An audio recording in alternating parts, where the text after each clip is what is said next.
आप next time एक और टेक ले लें, एक और टेक ले लें। नहीं, आपको कराची वेलकम देते हैं, मोबाइल निकाल। जो किसान अब काम करता है उससे पूछो। उसको पैसे ही मिलते हैं, वो तो गुलाम है ना। आप जिसको सबसे नीचे सतह पे समझ रहे हैं ना, वो शायद अपनी एक और कम्युनिटी setting में में, अमीर हो। It's the But paper. back to my country. I'm going back to my Yeah. get back is मैंने ये क्वेश्चन पूछने हैं चलो My country harkens for me. हाँ Why am I sitting here in the Security Council? Magic. आपका बिजली का bill ज़्यादा है, व्हाट इज द सोल्यूशन? आप बताएं क्या सोल्यूशन है? डिबेट भी है कि इमरान खान कहते हैं मुझे उन्होंने बोला था प्राइम मिनिस्टर बनने का, मैंने मना किया। मुशर्रफ इस बात पे हंसते हैं, वो कहते हैं मैंने तो कभी नहीं बोला। मैं if a Pashtun tries to enter Punjab, उसको पुलिस रोक कर जलील करती है। व्हेन दे से पाकिस्तानियों को डंडा चाहिए, दे डोंट मीन देमसेल्फ।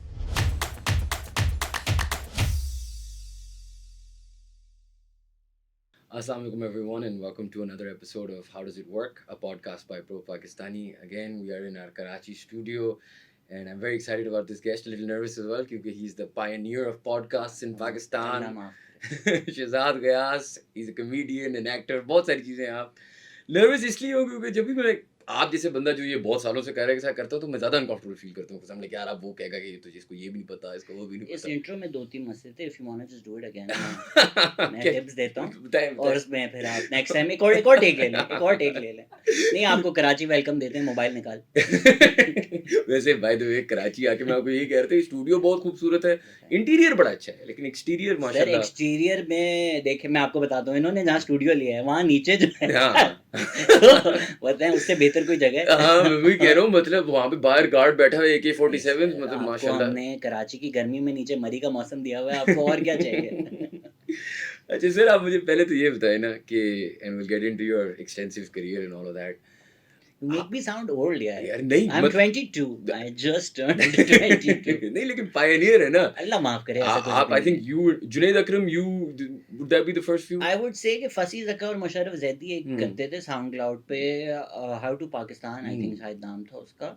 वो कंसिस्टेंटली आ रहा था। Junaid had done a few episodes but वो कोई आई थिंक कंसिस्टेंटली वीकली, जिस तरह हम one conceives of a podcast के यार हर हफ्ते आएगी नई एपिसोड्स आएंगी, उस तरह का सेटअप शायद नहीं था। I think sometimes he was just talking to the camera कि like 15-20 minute and that was called a podcast. तो people were also not sure in Pakistan की पॉडकास्ट होती है। And again there are multiple types of podcast, right? अब Serial है, one of my favourite podcast, it's a non fiction documentary done as a podcast.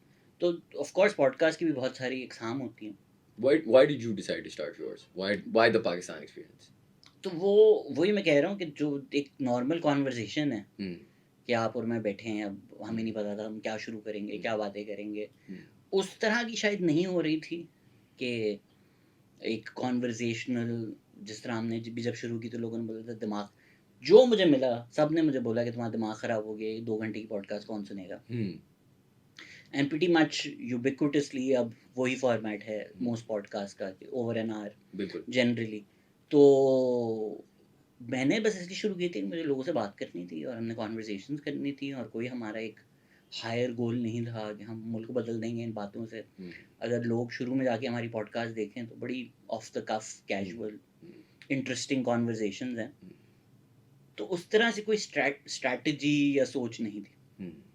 और at what point, मतलब मेरा एक सवाल आपसे ये होगा कि you are able to talk about a lot of things जो पाकिस्तान में और कोई बात नहीं कर रहा। जैक ऑफ ऑल यार, jack of all and then also, मतलब यही तो जैक ऑफ ऑल की वजह से तो इंजरीज हो जाती है यार। मैं ये कह रहा था, यही तो इशू है। आप भी मतलब जेल में कैसे नहीं है, मतलब आप कोई कोई बातें ऐसी करते हैं कि मैं कहता हूँ how do you get away with it, like how do you manage all of this? देखें हॉटलाइन है डायरेक्ट कहीं जो मेरी जिंद और जान बची हुई है अब तक उसकी सर ये मैं I am the worst person to ask this. मुझसे मतलब ये अक्सर कमेंट्स में आते हैं कि तू जिंदा कैसे है, मुझे कैसे पता यार? माँ की दुआएं मेरी, मुझे नहीं पता। ऑनेस्टली आई थिंक पॉडकास्ट कर करके मेरा तो एस्टैब्लिशमेंट पे यकीन आ गया है कि वाकई शायद एजेंट्स हैं जिनको उठाते हैं क्योंकि अगर आप नेक नियति और दयानतदारी से करें तो यार few reasons maybe, God knows, Allah जानता है बेहतर। बट लाइक लेट्स से आप अगर जबरान नासिर को उठाते हैं तो वो एक न्यूज़ बन जाती है। मे बी अगर मैं बलूचिस्तान में होता तो मैं पाकिस्तान एक्सपीरियंस नहीं कर सकता था। Let's be fair about it, right? अगर आप कराची में रहते हैं, वो आपको एक प्रिविलेज मिल जाती है थोड़ी सी, एज अपोज टू अगर आप कोयटा में रह रहे हो या आप पेशावर में रह रहे हो या आप केपी में रह रहे हो। लाहौर, इस्लामाबाद, कराची, वो आपकी एक प्रिविलेज है। फिर आपका एक सोशल नेटवर्क, थोड़ी बहुत प्रिविलेज है कि ईमान मज़ारी को अगर उठाया जाएगा तो ज़्यादा लोग बोलेंगे बनस्बत अगर आप बन्नू में किसी को उठा रहे हैं। ईमान मज़ारी के साथ ही अली वज़ीर को उठाया था, but lot of the social media attention, and I am guilty of that. I am not Poynting the fingers eight anybody, right? आपका जिसके साथ कनेक्शन होता है आप ज़्यादा फील करते हैं। ईमान समबडी, उसका on the podcast a couple of times, we've interacted. तो या जिब्रान हैं, वो मेरे एक्वेंटेंस हैं, दोस्त हैं। तो जब आपसे करीब किसी को उठाया जाता है या आप किसी को पर्सनली जानते हैं, वो आपको ज़्यादा अफेक्ट करता है। It's only normal, right? I will can stand for the principles when it's Ali वज़ीर, इट्स मोहसिन लावर और एनीबडी, और मंजूर पश्ती। बट अगर खुदा ना खास्ता मुजम्मिल शाह को उठाया जाएगा, उनके साथ मेरी ज़्यादातर ट्वीट मुजम्मिल के बारे में होंगी क्योंकि वो मेरे दोस्त हैं। और वो एक फ्रेटर्निटी सॉर्ट ऑफ भी है ना। बिल्कुल। तो वो एक सोशल नेटवर्क का एक, आई गेस, आपको थोड़ा सा मिल जाता है लीवे। बाकी अल्लाह जानता है यार क्या पता। और जो मतलब at what point did you realize मतलब were you always sort of in or had an understanding because you have a deep understanding of the political sort of framework of Pakistan, आप बहुत intellectually इसके ऊपर बात कर सकते हैं, unlike say for example me, ठीक है? ये एक बचपन से चीज़ थी that you found interesting, is this something that you know came over time? आप पढ़ तो जिस तरह हम अभी बात भी कर रहे थे और फिर थिएटर पढ़ रहे थे, लम्स में भी आप पढ़े थे, सर वही आई थिंक, अगर इसको हम एक और तरफ से डिस्कशन शुरू करें, ये मैं भी I been guilty of this in when I was young as well. जब आप बच्चे होते हैं और आपके टीचर्स आपको कहते हैं आप बड़े गिफ्टेड हैं, आप बड़े स्मार्ट हैं, तो we assume that to be an innate quality that we have, that we will forever have. यार मैं तो स्मार्ट हूँ, मैं तो इंटेलिजेंट हूँ।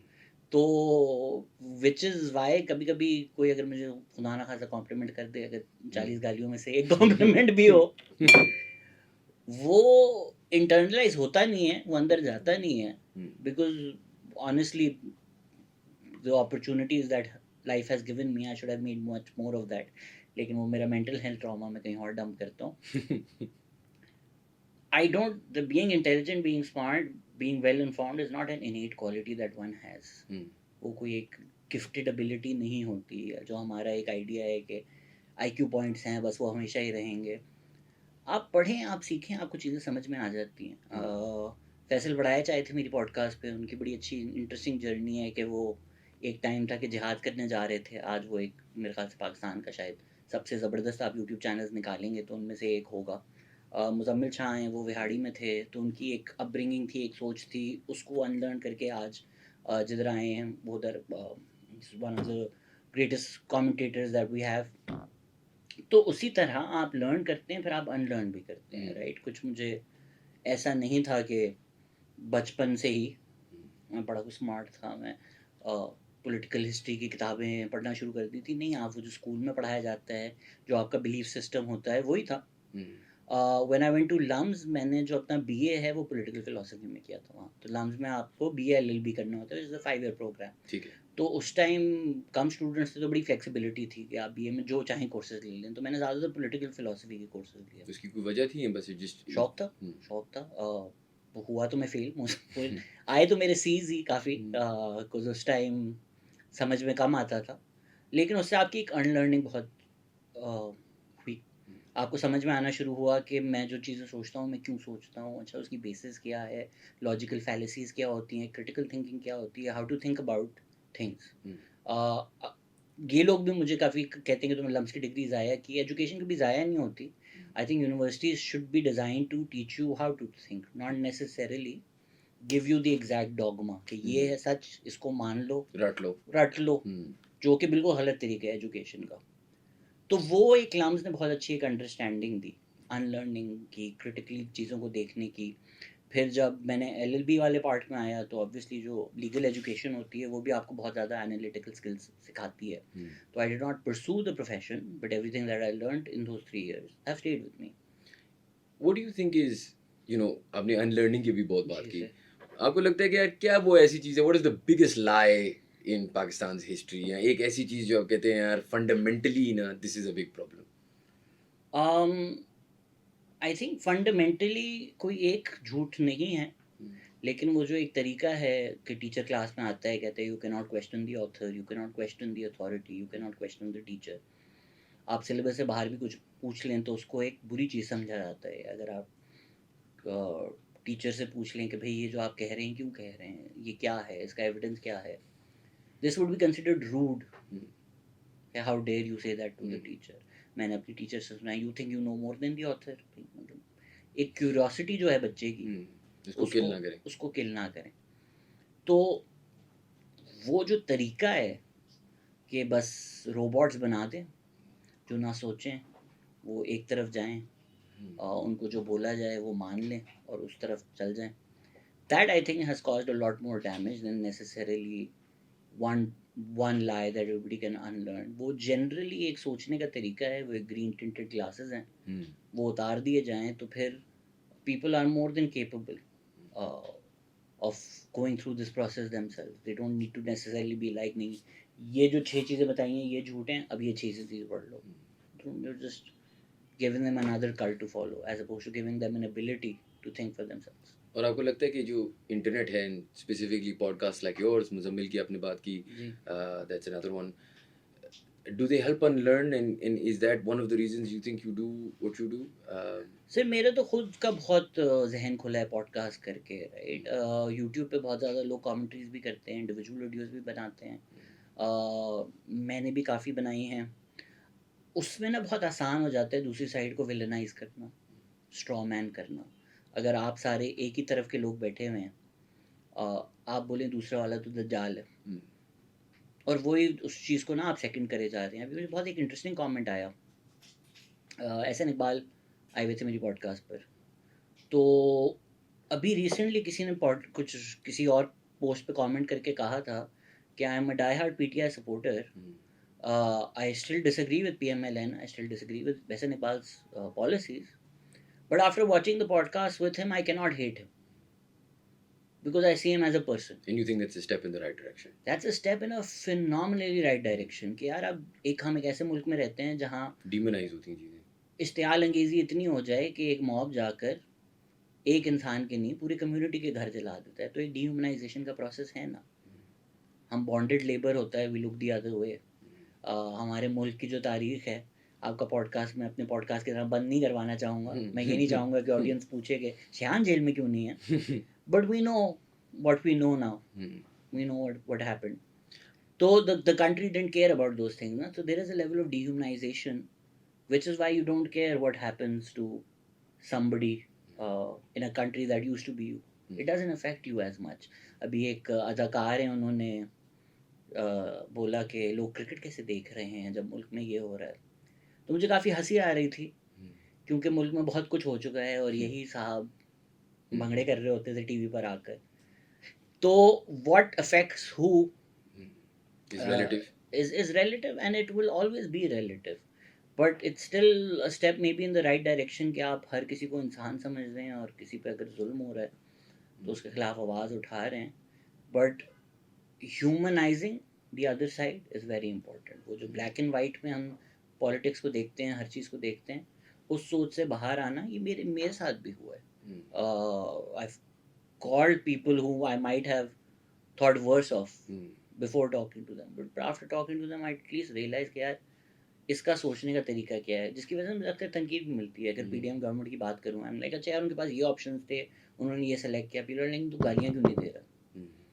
I am like once we start thinking of individuals as rational actors acting based on their self interest but based on the possibilities given to them, you will have a better understanding of what happened, as opposed to नहीं ये बुरा आदमी है, bad man did bad things, good man will do good things, hero villain simple. वो उस एक reductionist thinking से जब आप बाहर आए तो आपका जहन बहुत ज़्यादा खुलता है, एंड एक जो वो आर्म चेयर एक्सपर्ट वाली बात है, it really humbles you, really humbles you. और आपने बड़ी इंटरेस्टिंग बात की which I can sort of relate to, मतलब वेरी अर्ली डेज, लेकिन आप जो podcast is just a conversation with someone, जब आप किसी के साथ कॉन्वर्सेशन करते हैं तो वो आपको ऐसे ऐसे पॉइंट्स रियलाइज़ कराते हैं, एंड आपकी मतलब I for example was not very involved और अंडरस्टैंडिंग पॉलिटिकल कमेंट्री कि मैं कहीं से नहीं कर सकता, and that's something will discuss in the future, लेकिन the point that I was saying is कि it really opens your eyes to how the other side thinks. It opens your eyes to कि यार अच्छा ये logic थी, ये ऐसे हुआ था, ये वैसे हुआ था. And I wonder कि आपके लिए, you know, so for example, let's be honest, right? हम Pro Pakistani में How Does It Work? The podcast is a partially commercial podcast, partially it's to do with our brand, etc. We have a logic that we're following. It's business focused, right? Yours is kind of more about the deeper, you know, what you can sort of uncover, what you can learn. In an ideal world, where do you want to take it? Where does it go? In an ideal world, I stopped doing the podcast. क्यों? क्योंकि मैं podcast कर रहा हूँ क्योंकि podcast करने की ज़रूरत है. अगर ये पॉडकास्ट करने की ज़रूरत ना हो तो मैं I am free to do things that I want to do in life, right? Like मेरा ड्रीम करियर नहीं है पॉडकास्टर. अभी हम ऑफलाइन भी थोड़ा ये डिस्कस कर रहे थे कि भाई आप ये क्यों कर रहे हैं. मतलब एक बहुत सारे मॉडल्स हैं जहाँ फाइनेंशियली भी वाइबल हैं, या आप स्टेट के एक एजेंट बन जाएं, या आप बड़े लोग हैं जो मुझे बड़े प्रिंसिपल लगते थे पिछली हुकूमत में, फिर वो अगली हुकूमत में गवर्नमेंट पोजीशंस में बैठे हुए हैं. तो मेक्स यू थिंक ना कि आप लोगों ने जो प्लेटफॉर्म्स बनाए थे, तो हम पॉलिटिशियंस को तो गालियाँ देते हैं, बड़ा आसान हो जाता है हमारे लिए कि, बट उन्होंने जो अपने आप को थोड़ा हैंसल एंड ग्रेटल किया कि ये देखो कितनी आवाम हमारे साथ है, हमें सेलेक्ट कर लो. तो कहीं ना कहीं कुछ लोगों ने यूट्यूब पे या प्लेटफॉर्म्स बनाकर भी वही चीज़ें की हैं. और क्या आप कभी खुद मैदान में आना चाहिए इन पॉलिटिक्स? मेरा काम नहीं है ना. अभी मैं तैमूर रहमान के साथ लाहौर में थोड़ा बहुत घूम रहा था. उसी गर्मी में ख़राब हो गया. वो it was we had to do some other work, but generally मैं उनको यही बोल रहा था कि यार ये जो ऑन ग्राउंड एक्टिविज्म है ये बहुत ज़्यादा मुश्किल काम है, ये आसान काम नहीं है. मतलब एसी के कमरे में बैठकर ये होना चाहिए, ये होना चाहिए, वो थोड़ा आसान काम compared to that.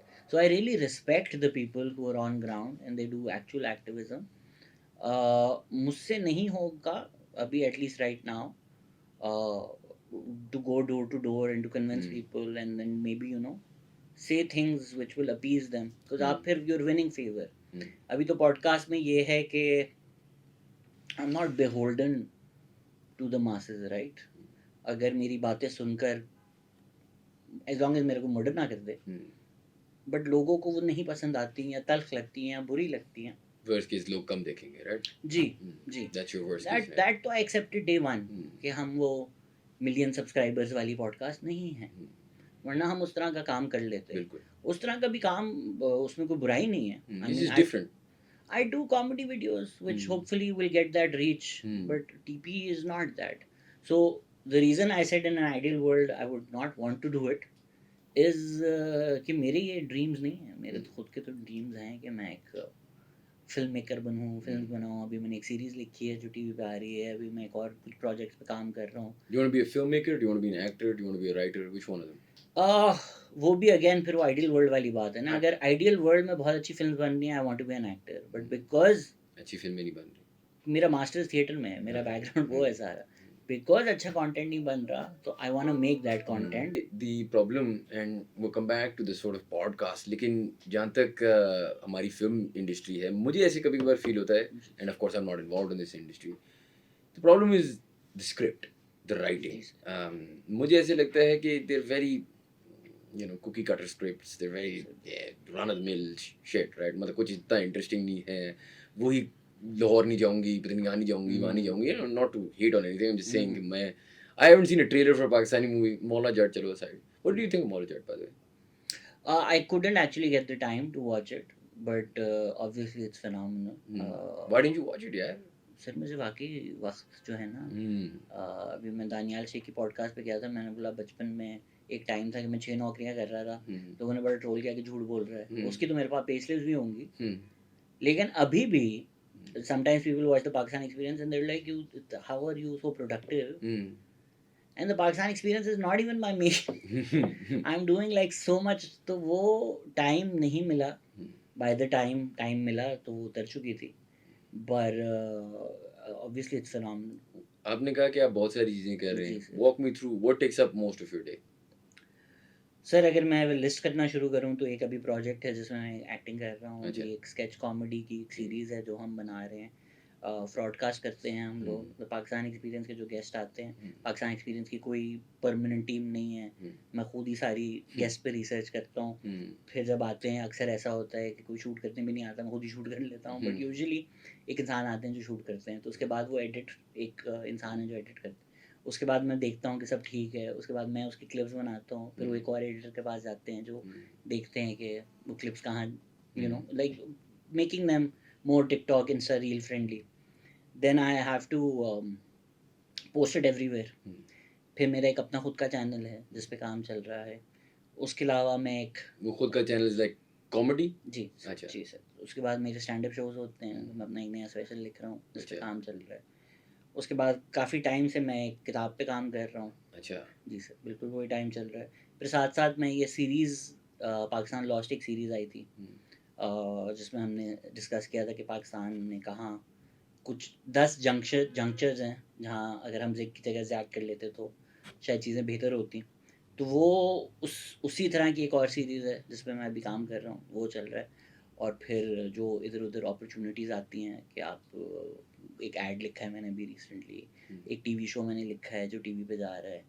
तो lot of things that happen all together. आपने अभी बात की पाकिस्तान लॉस्ट। जी sir. Can you just tell me a little bit? आपने कहा zigzag किए from certain things. Is this a documentary? It's it's a narrative based podcast series ठीक। जिसमें हम मल्टीपल इश्यूज़ लेते हैं। जिस तरह लोगों को शायद ना पता हो कि एक हिस्टोरिकल जंक्शन पे रावलपिंडी पे जब सिखों के खिलाफ मुसलमानों ने हमला किया था 1930s में, तो वो एक मीटिंग हुई थी मुसलमानों की और सिख लीडरशिप की, and there was a chance for them to come to an agreement to do the demand together, the demand for a separate homeland. तो वो एक आर्टिकुलेशन ऑफ पाकिस्तान और the articulation for a separate country would have been completely different. would have been completely different, right? अच्छा। Because then it would have been articulated as the movement for minority rights के एक majority में हमारे right to religious freedom is not protected, and we need that protection. It did not happen. Why didn't it happen? Well, part of the reason why it did not happen is because the massacres happened, and then there was not widespread condemnation, which one would have expected from the leadership, but it did not come to be. Even अगर अभी हम देखते हैं कि जड़ावाला में हुआ, आपको एक स्टेट कंडेमनेशन आधी अधूरी सी ही मिली है। मतलब ऐसी कोई खुल के कंडेमनेशन तो नहीं आई। और जो हम देख रहे हैं कि मोस्ट प्रॉब्ली एक्शन भी नहीं होगा। कहने को जो बातें कह दें, past incidents speak for themselves.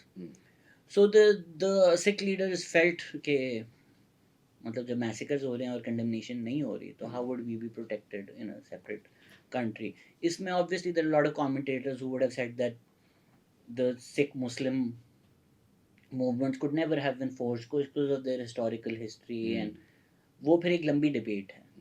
But ये एक मोमेंट है कि जी एक माइनॉरिटी के खिलाफ the reason that came to be Pakistan,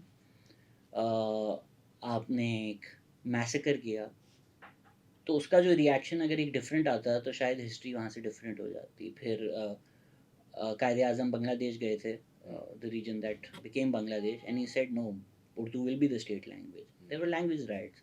तो हम 1971 की जो हिस्ट्री डिस्कस करते हैं उसमें हम ये बात इग्नोर कर देते हैं कि that movement for a separate homeland actually stems from the language rights. That was the first big सबब और reason of alienation that the people of Bengal felt कि यार आप ये कैसे कह सकते हैं कि हमारी जो ज़बान है वो हिंदी से करीब है और उसकी आप स्क्रिप्ट बदल दें और वो उर्दू में कर दें। तो दे फेल्ट लाइक यार हमारी जो रिप्रेजेंटेशन है वो हमें, या हमारी जो शनाख्त है हमसे छीनी जा रही है और हमें रिप्रेजेंटेशन नहीं दी जा रही है। And that came to be as well because East Pakistan legislative assembly का जो पहला इलेक्शन हुआ था, आपने महीनों बाद फारिग करके उन सबको जेल में डाल दिया था। तो काफ़ी लोग अभी नाराज़ भी हुए थे जब मैंने कहा था कि जो कुछ हो रहा है वो अनप्रेसिडेंटेड नहीं है as much as people would like to think it is. तो ये जब आप तारीख खोलते हैं तो आपको नज़र आता है कि वाकई कुछ अनप्रेसिडेंटेड नहीं है। सो इस तरह के बहुत ज़्यादा मोमेंट्स हैं। चार्टर ऑफ डेमोक्रेसी एक हुआ था, वन होप्ड कि उसके बाद से हमारे एक डेमोक्रेटिक सिलसिला चलता, वो नहीं चला। बेनज़ीर भुट्टो की जो पहली गवर्नमेंट थी वो डिसमिस हुई, ज़िया उल हक का मार्शल लॉ लगा, अयूब खान का आना, So there are multiple moments. 1971 happened where had people just taken a different decision, maybe the vision of Pakistan that we had would have been different. एक और बहुत छोटा सा फ़र्क है कि लाहौर रेजोल्यूशन उसमें पाकिस्तान का जो विजन था वो था इंडिपेंडेंट कॉन्स्टिट्यूएंट स्टेट्स. वो 1946 की जो मुस्लिम लीग की लेजिस्लेटिव असेंबली थी, उन्होंने बोला यार स्टेट्स देना, स्टेट कर दो. तो फिर हमारी एक फैसिनेशन रही है वन यूनिटाइजेशन से कि जी बस वो कलेक्टिव एक जो हमारी इंडिविजुअल आइडेंटिटीज़ हैं उनको ना सप्रेस करके एक कलेक्टिव आइडेंटिटी बना ली जाए. And you think the language is also a part of that? जब हमने उर्दू enforce की and 20,000%. कुछ लोग नाराज़ हो जाते हैं मेरे, उनको लगता है कि मैं कुछ उर्दू ज़बान के ख़िलाफ़ हूँ. नहीं, उर्दू ज़बान उतनी खूबसूरत है जितनी फ़ारसी है, जितनी सिंधी है, जितनी पंजाबी है. तो कुछ मुनासबत नहीं होती अगर इस सारी ज़बानों को वो दर्जा दिया जाता है. It's very clear for us to understand that there is an economic aspect which comes with speaking English in Pakistan. कि अगर आप अंग्रेज़ी बोलते हैं तो बहुत सारी ऐसी अपॉर्चुनिटीज़ हैं जो खुल जाती हैं. जो खुल जाती हैं. लेकिन शायद हम ये नहीं समझते कि आप जो उर्दू बोलते हैं उसकी वजह से बहुत ज़्यादा इकोनॉमिक अपॉर्चुनिटीज़ खुल जाती हैं which are not available to people who cannot speak Urdu, but because that is mostly the social class that is not represented, that does not have a voice on social media, or that is not able to articulate how they feel. कि भाई मैं radio Pakistan में नहीं नौकरी कर सकता, मुझे उर्दू नहीं आती. ये बात तो मेक सेंस. आपको लगता है, you know, I don't know much about history and I'd like to learn more. What was, you know, लोग कहते हैं यार अब ये कहना नहीं चाहिए, लेकिन Jinnah had an ideology and something that he wanted to sort of carry forward. Of course, for whatever reasons, he wasn't able to do so. What was that, and where did it sort of, where was the first thing that went wrong? Like, let's say around the time of partition, uske bilkul baad, where were the mistakes that started to happen? I think ये थोड़ा futile सी exercise है. 2023 में हम we've almost made Jinnah into an empty slate, right? आप अगर किसी far right की rally में चले जाएंगे और आपको पता नहीं है कि कायद-ए-आज़म मोहम्मद जिन्ना कौन है, तो you might come out of it thinking of him as like he look like Albus Dumbledore, और वो मतलब उनसे ज़्यादा कोई रिलीजियस इंसान ही नहीं था. आप किसी लिबरल सेटिंग में चले जाएंगे तो आपको लगेगा कि वो शायद बार ओन करते थे कायद-ए-आज़म. ठीक है, फिर आप हिस्टोरिकल रिकॉर्ड देखेंगे, उनकी ग्रोसरी लिस्ट देखेंगे, उनका रहन सहन देखेंगे, तो आपको लगेगा कि जेम्स बॉन्ड थे शायद. So how was this one person so many things? Because now we have attributed so much and it sort of legitimizes. Pakistan में अगर आपने कोई चीज़ legitimize करनी है, पहला तो उसका स्टेज रिलीजन है. ठीक है, अभी वहाँ रिसेंटली न्यूज़ क्लिप देख रहा था कि ज़ियाउल हक ने अपने रेफरेंडम में सवाल पूछा था कि क्या आप चाहते हैं कि ज़ियाउल हक ने जो कुरान और सुन्ना की रेगुलेशंस लेकर आए हैं वो आगे भी लेकर आएँ. तो मतलब essentially आप you're pretending to be quasi-democratic. I've given people the right to vote. The people get to select if Ziaul Haq stays on or not. But the question is articulated in such a way that it's almost blasphemous for you to vote no. Still, some people did. तो वो religion से एक legitimacy आती है, दूसरी आप कायद-ए-आज़म से लाने की कोशिश करते हैं. तो this is a futile exercise in 2023. मतलब अगर आप एक क्लाइमेट चेंज पॉलिसी लाना चाहते हैं, I don't think we should sit and be like, what does Qaid-e-Azam think of climate change? Qaid-e-Azam thought of things based on his realities, based on where he was in time, based on the options available to him. तो वो जो mistakes भी हुई, वो इसलिए हुई कि मतलब आप put yourself in his shoes. The options that were available, the information that was available, decisions were made. Some were good, some were bad. आज to go back to that and be like नहीं हम वही करेंगे जो वो 1947 में करना चाहते थे. 2023 की एक अपनी रियलिटी है, एक अपना सच है, बेस्ड ऑन जो पाकिस्तान के 240 मिलियन लोग हैं वो जो चाहते हैं. I think that collective will is may be a lot more important than what people who formed the Muslim League in 1940 thought the country might be 70 years down the line. No, we've gone down a different path. We have to evolve. Implies a hierarchy, whether it will be better in some ways. No, it's just different, right? Circumstances are like it's just different. Matlab Qaid-e-Azam did not have to deal with TTP. Fair How would have Qaid-e-Azam dealt with the TLP? How would have Qaid-e-Azam dealt with the TTP? I think जब आप इन debates में पड़ जाते हैं ना, तो एक बहुत ज़्यादा लॉजिकल लीप्स लेने पड़ेंगे आपको ये इन जवाब ढूंढने के लिए जो ओरिजिनल टेक्स्ट में नहीं है, या it's not like Adam wrote extensively, or probably not at all. I don't think there is like Nehru was a proficient writer. Qaidazan has not written that much that we can look at and be like, okay, these are the 4 rules or these are the 5 rules of governance. और अगर अब now where we are 2023 Exactly. है, जो हो गया वो हो गया. With our neighbors, our हमारे जो counterparts हैं in India.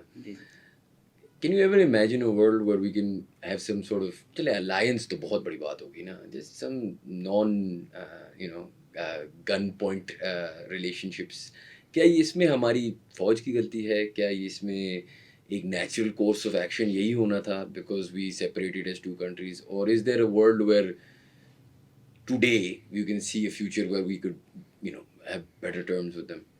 सिर्फ वो तो इनएविटेबल है कि मतलब आप कब तक लड़ते रहोगे, बट गलती आप क्या कह रहे हैं कि मतलब मैं सवाल ये पूछ रहा हूँ कि हम इधर क्या क्या चीज़ें चेंज करते हैं. मतलब let's take the Kashmir issue, right?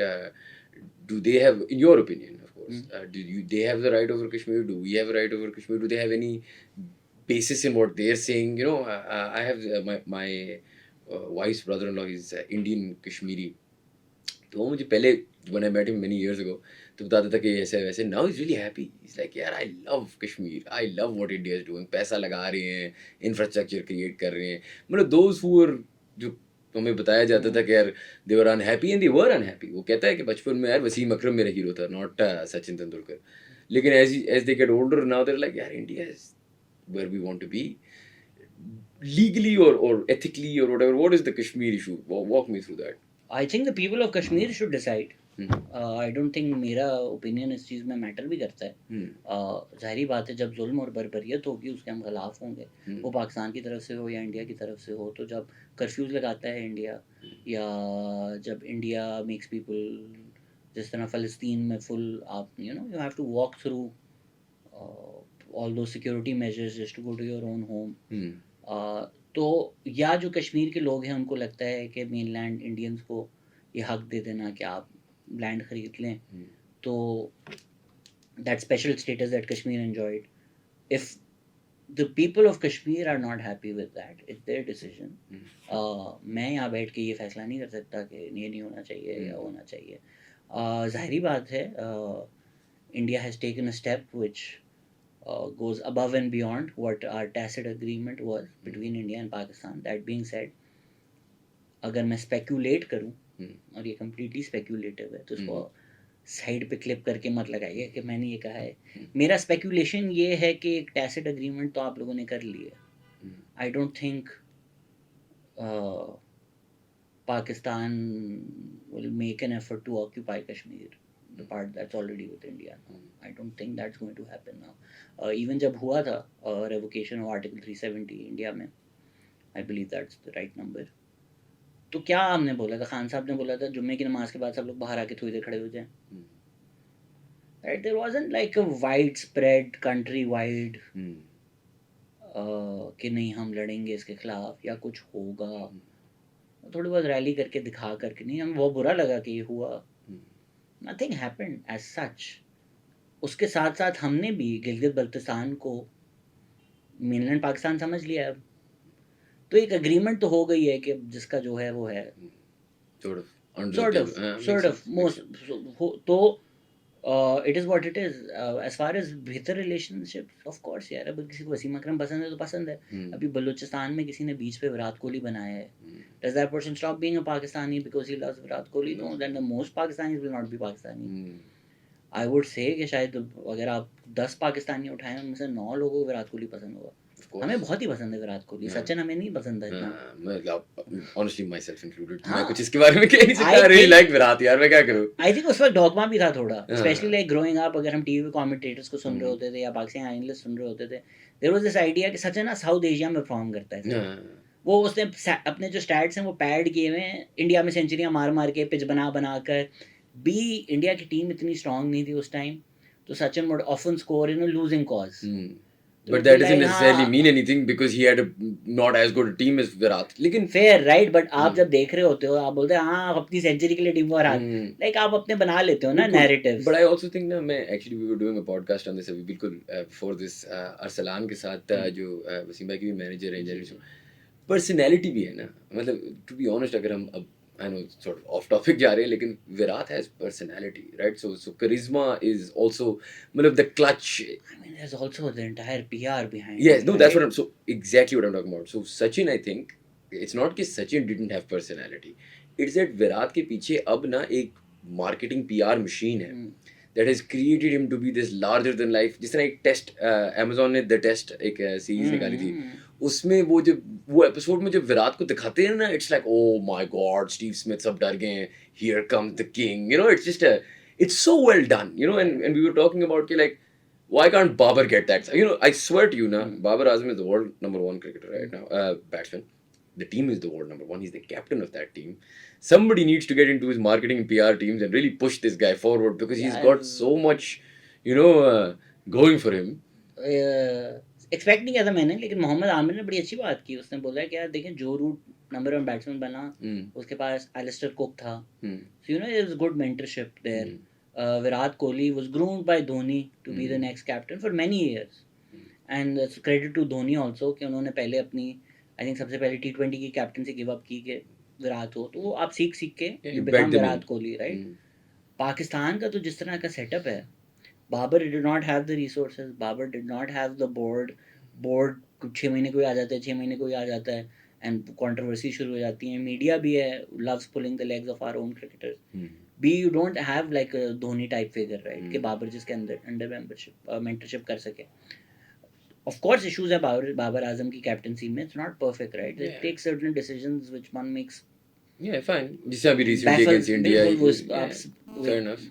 थोड़ी डिफेंसिव आ जाती है चीजें जब one would hope why he's taking that decisions. He probably on the ground knows better than me being an armchair expert, of course, but as a fan आपको गुस्सा आता है कभी कभी, but then you see what he was given nothing. he मतलब उसके पास जूते नहीं थे, कामरान अकमल ने उसको जूते नहीं थे खेलने के लिए, वो मांगने गया था, उसके बाद वो बाबर आजम बना है. That in itself is an achievement. So take a bow, Pakistanis. We feel lucky कि हमारे पास बाबर आजम है. तो yes, Sachin was great, but from cricketers, sorry मैं आपकी बात काट रहा हूँ, do you think that also comes from cricketers not sort of giving that mentorship? क्योंकि थे हमारे पास, मतलब ठीक है Imran sort of went into a, मतलब Imran went on to run the country, वो तो एक अलग चले उन पे आते हैं हम, लेकिन generally we've had कल्चर भी तो अलग है ना यार. अब देखें वसीम अकरम है, उसने भी रिसेंटली वाकया बताया कि हम एक आइलैंड पर रुके, खान साहब गए. That's a great show. Great cricketer वाली ना. That's a fact. So good. But right? The politician Imran पे मैं आता हूँ. The cricketer Imran. Either way जो भी is the most. So we love these stories, right? मैं जब मैनचेस्टर यूनाइटेड की पुरानी कहानियाँ सुनता हूँ, ठीक है, अभी रॉय कीन ने भी रिसेंटली कहानी बताई थी, पूरी रात गायब थे, सुबह के बस में बैठ गए थे. They sound fascinating. Yeah, they sound phenomenal. Larger than life. But there are also downsides to those cultures, right? कि अगर शोएब अख्तर पार्टीज कर रहा है, चीज़ें कर रहा है, उसका उसके करियर पे क्या इफेक्ट होता है. तो शोएब भाई कहते हैं ये जो अभी के क्रिकेटर थे बड़े कुकी कटर हैं, वो फेंटा नहीं है, पर्सनालिटी नहीं है, but I actually like this team so much more than the legendary team, जिसमें आपको ये वाकये सुनने को मिलते थे कि जी सब होटल कमरे में गए, उन्होंने कुरान पे हाथ रखा और कस्में खाई कि हम कैप्टन को हटा देंगे, फिर हम इसको हटा देंगे. तो वो जो गेम्स, आपको पता है अभी वसीम भाई was on our podcast as well, and वो भी ये बात कर रहे थे कि यार जो मेरा वाइस कैप्टन बनता था ना, उसको लगता था कि कुछ घंटों में मैंने कैप्टन बनना है, and now is the time to get everybody together. Basically यार हम यही बात कर रहे थे. भाई ने ये भी बोला था पवेलियन में एक दफ़ा कि अक्सर तो ऐसा होता था कि आप जब बॉलिंग कर रहे होते थे, अक्सर नहीं चले, कभी कभी ये भी हुआ है कि दूसरा जो बॉलर है, obviously you have to shine one side ना, ताकि वो रिवर्स हो. अगर आप दूसरी साइड भी शाइन करते हैं तो वो रिवर्स नहीं होगा. वो दूसरी साइड भी शाइन करके आपको दे देता था, खुद विकेटें ले लिए ताकि आपके ओवर में रिवर्स ना हो. सो as legendary as that team was, camaraderie नहीं थी. ये जो इश्यूज थे और ये जो कल्चर था, वो भी एक बुरी चीज़ थी. वो और साथ मैच फिक्सिंग के जो इल्ज़ाम हैं, बेटिंग के जो इल्ज़ाम हैं. So with that personality and with that legendary status, a lot of baggage also came that this team does not have. और हमारे जो पुराने बाबे हैं उनको ये चीज़ बुरी लगती है कि ये खाने खाते रहते हैं साथ में, तो भाई क्या हो गया यार, अच्छी बात है यानी ना, camaraderie है, genuine बहुत दोस्ती अच्छी है बात ना. है. You see Shadab and Baba, you see them, they get along so Yes, well. Yeah, it's yes. fantastic. And Haris ये Rauf. मीडिया हमारी कोशिश करता है कि शाहीन को कैप्टन बना, नहीं भाई, शाहीन से पूछें बोलता बाबर कैप्टन है, रिजवान से पूछें बोलता बाबर कैप्टन है. So this It's the first time I've ever seen this. it's beautiful, it's beautiful, and I like it a lot more than the teams that we had in the past, even if individual talent उनका बहुत ज़्यादा था, but वो time भी ख़त्म हो गया. अब आप इंडिविजुअल टैलेंट पे नहीं जीत सकते. बिल्कुल.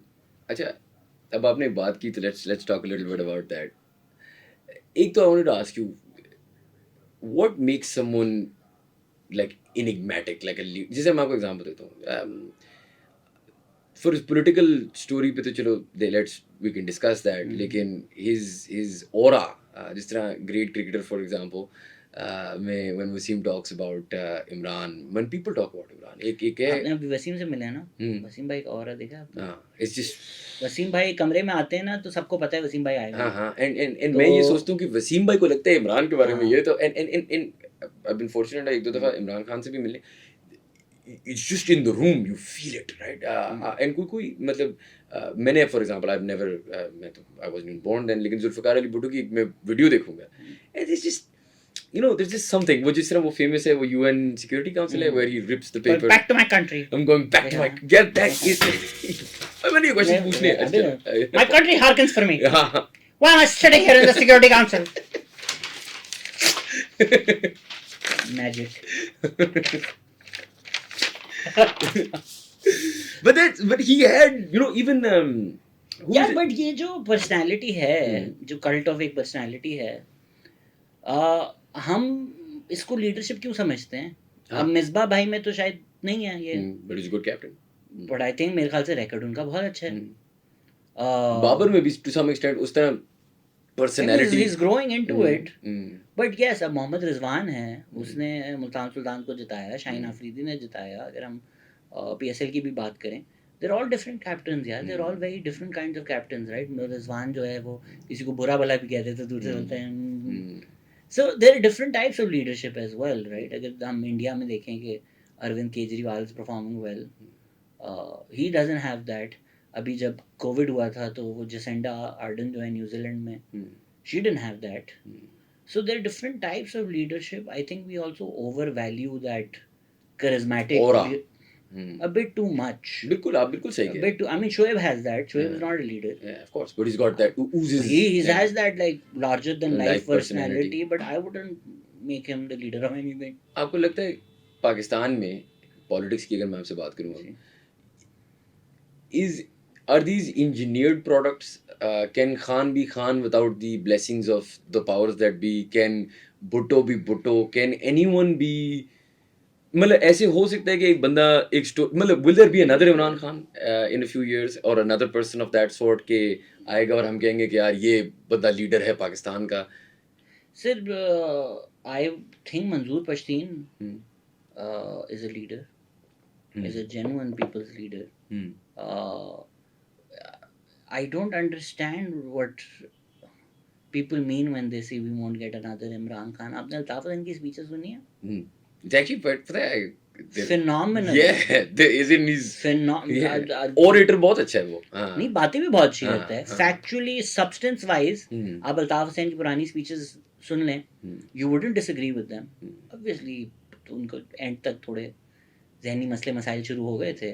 And I'm not going to support things that MQM did. मैं सिर्फ as a personality, as a cult of personality बात कर रहा हूँ. I think he was big. Nawaz Sharif was the Imran Khan of the 90s. ठीक है, Zulfikar Ali Bhutto was not manufactured in the same way that Imran Khan has been.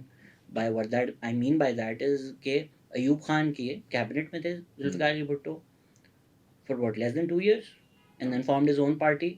This is also a lie that establishment की party थी, बिल्कुल नहीं थी PPP की. आप सारे पुराने स्टॉलवर्ड्स निकाल लें, जब बनी थी आज आप कह सकते हैं कि एस्टैब्लिशमेंट की B टीम है या C टीम है, based on what you think of PMLN, fair, but not then, right? The establishment hated PPP and the Awami League, and they were still able to sort of do it.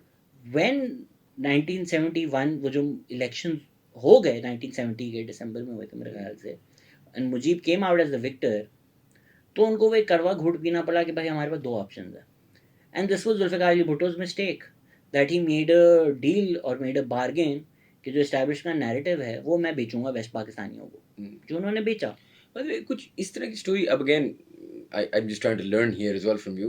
There's something to do with जो अहमदी कादियानीज होते हैं and there was a relationship there with Bhutto and Bhutto then sort of backstabbed. I don't know. Somebody was telling me something like this. Do you know anything about that? I have no idea what you're even talking about. अच्छा चले. Well, I guess ये वो उस तरह की हैं जो जिस तरह बन रहे होते हैं तो I guess apparently he had the backing of them and then he kind of like threw. I don't know. That's what somebody was telling me. So I was just. I don't know, but Imran Khan funding लेते थे Ahmadi community से दुनिया भर में उन्होंने funding की. I think there's nothing wrong with taking. They're part I'm of our not country. saying, Yeah. but उसको अगर मैं ये बेचना शुरू कर दूं, अहमदी लॉबी के लिए काम करते थे, अहमदी फंडिंग, गेट इट, वो एक कंस्पिरेसी थ्योरी बनाने वाली बात है जो कि बिल्कुल भी नहीं है. सो अगर कोई होगा जिसने फंडिंग दी होगी कि उससे ये जवाब निकालना कि उनकी बड़ी बैकिंग थी और उनके एजेंट थे, जिस तरह अभी ये PMLN और एस्टैब्लिशमेंट बहुत एक डेंजरस गेम खेल रही है. वो जो लॉयर हायरिंग पे जिस तरह के ट्वीट्स आ रहे हैं, आई थिंक ये एक बहुत नीच लेवल की सियासत है कि आप किसी को अगर एरेडिकेट करना चाहते हैं तो उस पर ब्लास्फेमी इल्ज़ाम लगा दें. ये 2017 में हमने देखा PMLN को डिस्ट्रॉय करने के लिए किया गया, और आज हम देख रहे हैं कि ये इमरान खान के खिलाफ वही इस्तेमाल की जा रही है. फातिमा जना जब आई थी उनके बारे में जिस तरह के अल्फाज इस्तेमाल किए. But coming back to that manufacturing thing, yes, everybody is manufactured in some way or the other, but Zulfikar Ali Bhutto was less manufactured than, because he had more personality, or because the he country was also different then. he also did not stay in that nursery forever, right? जिस तरह Nawaz Sharif stayed in that nursery for longer than Zulfikar Ali Bhutto. वो जो IGI थी, in fact, people might not know this, आपको पता है जब बांग्लादेश हो गया, the army's top leadership sent an order to arrest Zulfikar Ali Bhutto, and the junior leadership of the army refused. So it's not like कि ये जुल्फ़िकार अली भुट्टो ने साजिश करके बांग्लादेश बनाया था ताकि उनको पावर मिल जाए. नहीं, एस्टैब्लिशमेंट का तो प्लान उनको भी अरेस्ट करना था. उनके भी वो सगे नहीं थे, वो उनको इस्तेमाल करना था during the war to sell the narrative which Zulfikar Ali Bhutto willingly did और अनविलिंगली डिड, गॉड नोज. लेकिन वो उसमें उनकी कंप्लेसेंसी है. बट उनको जो हम 100% रिस्पॉन्सिबल ठहरा देते हैं, it's not possible, right? I think knowing what we have learned now, or what most people have learned now about Pakistani politics, you know who controls things. It's a civilian leadership के पास इतनी power नहीं है कि वो जंग करवा दे. खान साहब का ये है कि वो, आप अगर उनकी पूरी तारीख देखें, आप till 2011 he can't give a speech to save his life.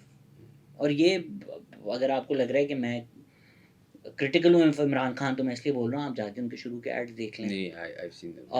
ये बिल्कुल लोग रिविजनिस्ट हिस्ट्री है कि नहीं जी इमरान खान को सियासत की क्या ज़रूरत थी, वो तो हमेशा से अमीर थे, वो तो हमेशा से ये था उनके पास. 1987 में उन्होंने नवाज शरीफ को एक ख़त लिखा है कि मेरे पास घर नहीं है, मुझे घर दे दे, मुझे ज़मीन दे दे, मैंने घर बनाना है, स्टेट जो है मुझे एक ज़मीन दे दे. ये उनका एक ख़त है जो शाहजेब खानज़ादा ने उनको दिखाया भी कि भाई आप क्यों मांग रहे थे, आप तो मतलब आपके वालिद साहब का ज़मान पाऊँ, मेरा तो नहीं है ना, वालिद साहब का है, तो मुझे ज़मीन चाहिए थी घर बनाने के लिए. His initial speeches, people weren't listening to him. जो जलसा, आप मीडिया में लोगों से पूछ लें कि खान साहब को बुलाने के लिए वो मतलब जिस तरह शेख रशीद हैं कि आ जाओ, वो उस तरह चले जाते थे मीडिया शोज पे. So it's not like he was always के पॉपुलर हैं, हर घर में वोट मिल जाएगा.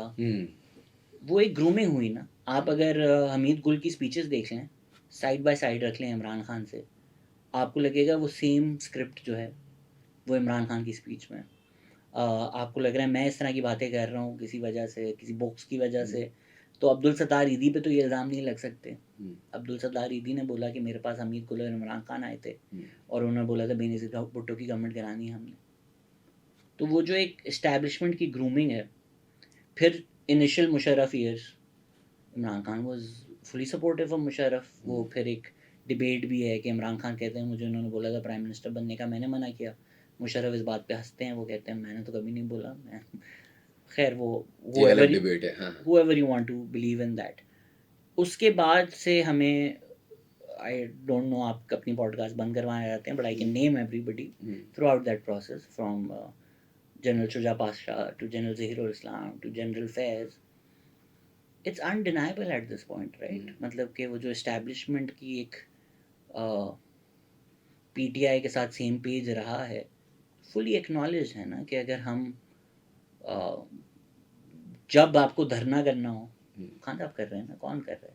जब look at all the incidents, Hamid गुल को गोली लगी, हमीद गुल ने नाम लिया, उस चीज़ को दबाना था, जियो को डिस्ट्रॉय करना था, किसने रैलीज लीड की? इमरान खान। और टीएलपी बनाई गई डेमोक्रेसी को डीरेल करने के लिए, गवर्नमेंट गिराने के लिए, कौन उनके साथ लीड कर रहा था? इमरान खान। डॉन लीक्स हुआ, किसने बोला कि ये मुल्क के खिलाफ साजिश है? डॉन को, और डॉन के खिलाफ जो कैंपेन चली, Imran Khan. So everything that the establishment wanted, Khan did. And then he comes into power, and then now he fully acknowledges that all the power was with the establishment, they did everything.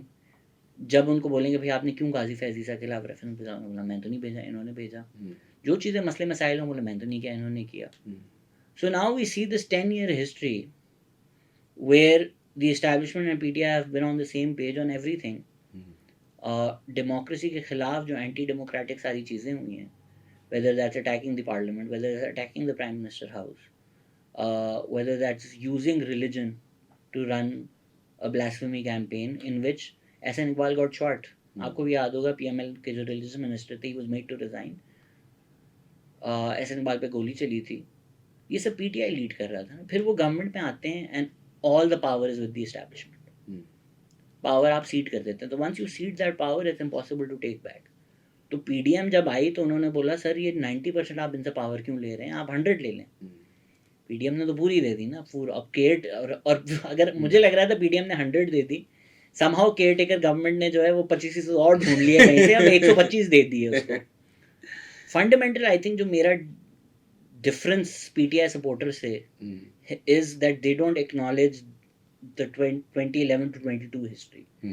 Once they read that history, once they see the facts of that time period, and they acknowledge के और they realize के establishment की जो front man था वो इमरान खान था throughout these 11 years, I think they will agree with me on everything. Just like मैंने 2019 में पॉडकास्ट शुरू की और मुझे इमरान खान के 3.5 साल सबसे गालियाँ मिली कि तुम पाकिस्तान के खिलाफ बातें करते हो, तुम झूठ बोल रहे हो, तुम प्रोपेगेंडा पे हो, इस पे हो, फला फला फला फला फला फला। आज वही लोग मुझे कमेंट करते हैं कि तुम इससे बढ़कर क्यों नहीं बात कर रहे हैं, जिन लोगों ने मुझे उन्हीं बातों पे 3.5 साल गालियाँ दी। तो जब आप फैक्ट्स पे बात करें, जब आप हिस्ट्री पे बात करें, जब आप you make yourself undeniable in based on what you are saying, it might be jarring or it might not be accepted immediately by society.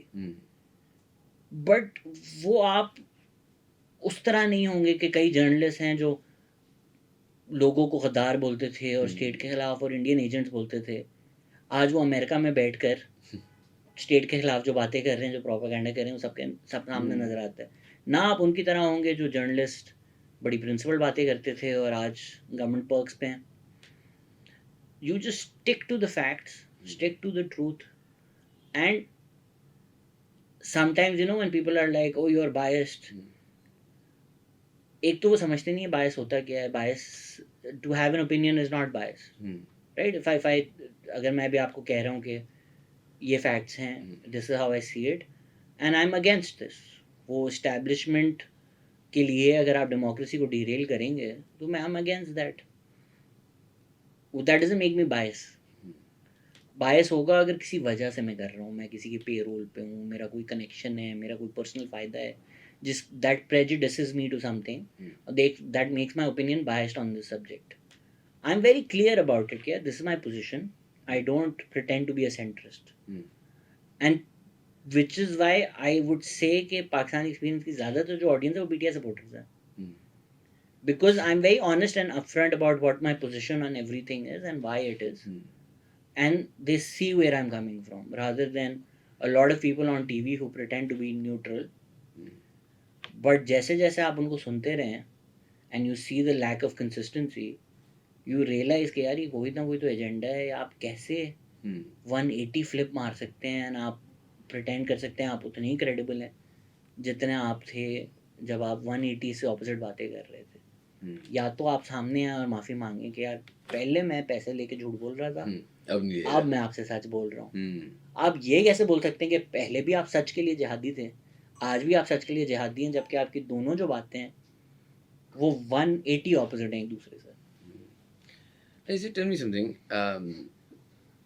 इस सब में when you see sort of what's going on, and I'll talk to you about armchair journalism in a bit, लेकिन चले वो छोड़े.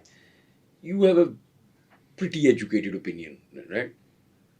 अब सबको problem statement तो पता है, वो तो मुझे भी पता है, and I might not have that much of education on the matter. बता दें, मतलब एक ही दफ़ा दे दें फौज को, बोले यार तू चला, या हम मतलब how do we get out of this, mess? आपने बहुत तमीज़ से सवाल पूछा है, बड़ी जब ट्रोल्स पूछते हैं ना, मुझे इससे बुरी कोई चीज़ नहीं लगती. You are telling all the problems, what's the solution. इसका मतलब ये होता है ना, जब आप यूट्यूब कमेंट पे ये करते हैं कि मैं घर पे सो रहा हूँ, तू मेरे घर आ, खाना छाना पका, मुझे खिला, मैं उठूंगा नहीं. The solution is to stop looking for solutions. We want an overnight solution. The solution is gradual. Solution is tough, right? The solution, जी आपका बिजली का बिल ज़्यादा है. What's the solution? आप बताएं क्या solution है इसका? कुछ नहीं. मल्टीपल लेवल्स पे इसके सॉल्यूशंस होंगे ना, कि यार अच्छा ठीक है, आप अपनी जो भी एनर्जी मिक्स है उसको वाइडन करें ताकि आपकी एनर्जी लो कॉस्ट पे प्रोड्यूस हो. ठीक है, वो एक तरीका है. दूसरा तरीका है आपके जो लाइन लॉसेस हैं उसको कम करें. ये एक तीसरा तरीका है. चौथा एक तरीका है कि भाई मैं अगर आप पंजाब में डिस्कोस जो हैं वो लाइन लॉस कर रहे हैं, मैं क्यों दे रहा हूँ 3 साल से उसका? क्यों दे रहा है कराची वाला उसका? क्योंकि आपकी लोकल गवर्नमेंट नहीं है, क्योंकि आपकी लोकल टैक्सेशन नहीं है. उसका सलूशन क्या है? उसका सलूशन ये है कि आप गवर्नमेंट को लोकल करें ताकि लेजिस्लेशन लोकल हो, ताकि टैक्स कलेक्शन लोकल हो. उसका सलूशन क्या है? उसका सलूशन है डेवोल्यूशन ऑफ पावर्स. वो कैसे आएगा? वो लेजिस्लेशन के थ्रू आएगा. तो 2008 में आप ये नहीं बोल सकते कि नहीं, बोल तो सकते हैं कि लोकल गवर्नमेंट कराओ, क्योंकि आप सही कह रहे हैं, लेकिन once you get into the system will resist, right? Offering that solution sitting here. Sir IPPs पे बड़ा क्रिटिसाइज होता है कि जो पीएमएलएन के दौर में लगे कि आपने एक हाई डॉलर रिटर्न दिया हुआ था. Yes, I agree with economist. When you look at the math it just makes no sense कि आप कैसे दे रहे हैं dollar return. But when I ask them, and if I am wrong please correct me, कोई और आपको उस वक्त पैसे देने के लिए तैयार था नहीं. So once you're in the government and you're like यार ये बोल रहे हैं कि हम पैसे देंगे और इतनी पाकिस्तान की हालत ख़राब है कि we don't trust the PKR, आप डॉलर में रिटर्न देंगे तो हम देंगे. अगर इनकी इन्वेस्टमेंट आ गई और स्टेबिलिटी रही तो हम इसको इकोनॉमिकली ग्रो करके यहाँ तक ले आएंगे. ऑब्वियसली वो गवर्नमेंट है तो उन्होंने ओवरशूट किया एस्टिमेशन, वो कभी नहीं होने थे. गवादर ने कोई 1/3 ऑफ ग्लोबल बिजनेस नहीं करना था कभी भी. So within a tough situation you took a decision which did not pan out, so you can criticize it for that, but you can only do it within that, right? 2008 से 2013 आपने 18 amendment की, आपने terrorism को थोड़ा बहुत fight किया, आपने फिर 2013 से 18 जो लोड शेडिंग का मसला था उसको रिजॉल्व किया, सर्कुलर डेप्ट का नहीं हो सका, बट मोर और less things were looking up. So any problem that you have, it's a multifaceted problem. Every single problem is a multifaceted problem with multifaceted solutions that need to work together. So everybody who's working in their own fields need to do their part and collectively it will work. ना मैं ये जो हम hope करते हैं कि एक Messiah आ जाएगा, कौन बचाएगा पाकिस्तान, इमरान खान, कौन बचाएगा पाकिस्तान, नवाज शरीफ, कौन बचाएगा, नहीं सर, ये नहीं बचाएंगे. हर एक इदारे के अंदर से टुवर्ड्स एवोल्यूशन आपको चीज़ बेहतर करनी पड़ेगी. We should stop looking for overnight solutions. There are no overnight solutions because these problems were created for decades. So the solutions will also pan over decades, right? और वो आप जब हर फील्ड में जाएंगे तो आपको उसके सोल्यूशन मिलेंगे। मैं पागल नहीं हूँ, मैंने 300 पॉडकास्ट किए। जब एक एजुकेशन का एक्सपर्ट आता है, डॉक्टर फैसल बारी आते हैं, वो आपको बताते हैं एजुकेशन के क्या मसले हैं, उसमें आप क्या क्या इंटरवेंशन करके उस चीज़ को बेहतर कर सकते हैं। उसी तरह अगर मैं भी क्लाइमेट चेंज पे करता हूँ, उसमें वो राफ़े आलम आके बताएंगे क्लाइमेट चेंज के क्या मसले हैं, उसमें क्या क्या बेहतर हो सकती है। अच्छा जी, स्क्रिप्ट अच्छी नहीं हो रही, तो वो फंसी बारी आएंगे, वो बताएंगे स्क्रिप्ट में क्या क्या अच्छी हो सकती हैं। ये जब चीज़ें सारी होंगी और स्लोली होंगी, it's a process. Of course it's a process, right. It's मेरा रोड क्यों नहीं बन रहा, क्योंकि लोकल गवर्नमेंट नहीं है, तो लोकल गवर्नमेंट ले आओ। तो लोकल गवर्नमेंट अब कैसे आएगी? अच्छा जी, ये हैं, ये लोग हैं जो नहीं आने देंगे। 18th अमेंडमेंट आया, I think it's a phenomenal thing कि आप प्रोविंशियल प्रोविंसेस की तरफ पावर डिवॉल्व कर रहे हैं। उसका शॉर्टफॉल ये है कि आपने लोकल लेवल पे नहीं किया। लेकिन कितना प्रोपेगेंडा हुआ, कितना मुश्किल हुआ, कितनी कोशिशें हुई कि 18th अमेंडमेंट रिवर्स हो जाए, सारी रिसोर्सेज वापस फेडरल के पास आ जाए। So these are low drawn out battles that need to be fought. Asim Sajjad Akhtar बहुत अच्छी बात कहते हैं कि मल्टी हेडेड हाइड्रा है। ये जो है ना कि मैजिक बुलेट हमें एक मिल जाए और कल हम उठें और हम सब 12 डेड भी गायब हो, बिजली भी आ रही हो, एसी भी चल रहे हों, ये कभी नहीं होगा। So the solutions YouTube comments में व्हाट्स द सॉल्यूशन कभी नहीं मिलेगा। जो आपको मसला लगता है वो मसला खोलें, उसके जो सारे सॉल्यूशंस हैं, अगर हर पाकिस्तानी ये जो सुन रहा है वो एक उसमें लग जाए कि यार अच्छा आलूदगी का मसला है, एयर क्वालिटी नहीं है, मैं एक अर्बन फॉरेस्ट बना दूंगा, आप वो कर लो। मैं वैसे आपसे एक सवाल पूछूंगा, आपने भी बात की पाकिस्तानियों की ना, तो मुझे ये बात भी बहुत फैसिनेटिंग लगती है, may be because I am different, तो मुझे इसलिए फैसिनेटिंग लगती है कि एक मुल्क में ना जहाँ बहुत कम अवेयरनेस है for a lot of issues, political जो हमारे इश्यूज हैं या जो जनरल हमारे सिस्टमैटिक इश्यूज हैं, उस मुल्क में हर ड्राइंग रूम में हर आर्म चेयर जर्नलिस्ट जो बैठा हुआ है, हर बंदा को शौक बहुत है टू डिस्कस। मतलब आप कहीं भी जाएं, आप ईद पे अगर 4 घर जाएंगे तो सिर्फ पॉलिटिक्स की बातें होंगी। पता चलता शायद किसी को कुछ ना हो, लेकिन डिस्कशन सब कहेंगे कि यार वो मरीम नवाज ऐसी, तो इमरान खान वैसा, तो but no one actually bothers, जिस तरह आपने कहा ना, to do the work bit. मैं तो टू दिस पॉइंट जाने के लिए तैयार हूँ कि even lot of political commentary you see is just not well researched और थॉट आउट। हमारे यहाँ डिस्कशन तो बहुत है, discussion is not the problem is कि that content matter is not being studied, वो उसकी एनालिटिक्स नहीं हो रही। Why do you think that is? Sir इसमें भी थोड़ा डिफरेंशिएट करने की ज़रूरत है कि आर्म चेयर एक्सपर्ट वो हो सकता है जिसके पास आर्म चेयर हो। जिसके पास आर्म चेयर नहीं है, उसकी पॉलिटिकल एग्जिस्टेंस, उसकी पॉलिटिकल अवेयरनेस है। Do you think a Baloch is not politically aware? Of course he is. Once you born a Baloch, you have to be right. आपकी अपनी जो एक आइडेंटिटी है वो आपको पॉलिटिकली अवेयर कर देती है, आपको समझ में आ जाता है। अगर एक Pashtun, even if you are minority as well, if a Pashtun tries to enter Punjab, उसको पुलिस रोक कर जलील करती है, उसकी वो है। अगर आप एक शिया हैं और आप 6 साल के हैं और आप जुलूस में जा रहे हैं और आप देख रहे हैं कि साथ मेरे जो भाई हैं और मेरे जो वालिद हैं वो एक सिक्योरिटी फोर्स बना के हाथ पकड़ के खड़े हुए हैं, क्यों खड़े हुए हैं जी? सिक्योरिटी रिस्क है। आप ऊपर देखें, एक AK-47 की गन पॉइंटेड है, कि आप पॉलिटिकली अवेयर नहीं? आप हो गए पॉलिटिकली अवेयर। तो एक एलीट प्रिविलेज तबका है, unfortunately they are the loudest in every discourse. These are the same people who say कि पाकिस्तान में डेमोक्रेसी नहीं होनी चाहिए, इनको डंडा मिलना चाहिए। अगर कल को उनके घर कोई डंडा लेके आ जाए, बोलने मेरे घर क्यों आए हो? When they say पाकिस्तानियों को डंडा चाहिए, they don't mean themselves. They mean everybody else. They mean the poor Pakistanis. Na? It's that colonial idea that Pakistan is great, Pakistanis are the worst thing about it. Somehow the idea of Pakistan exists separate from the 240 million who occupy it. And there's also this state narrative that is nonsensically promoted, that even if the last Pakistani has to die defending Pakistan, they will give their lives. For what then?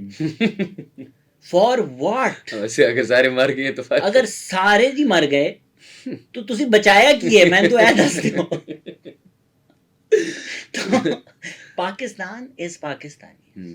People who separate the two, आपकी तो एक fundamental misunderstanding of the issues यहाँ से आ जाती है। आप तला की पॉडकास्ट पे, TCM वाली तलाहात की जो पॉडकास्ट है, उस पे आपने एक बात की थी that really like show. What is it? 3,500 is the median household income in Pakistan. I think 33%, if I remember the figure correctly, lives less than 3,500 per day.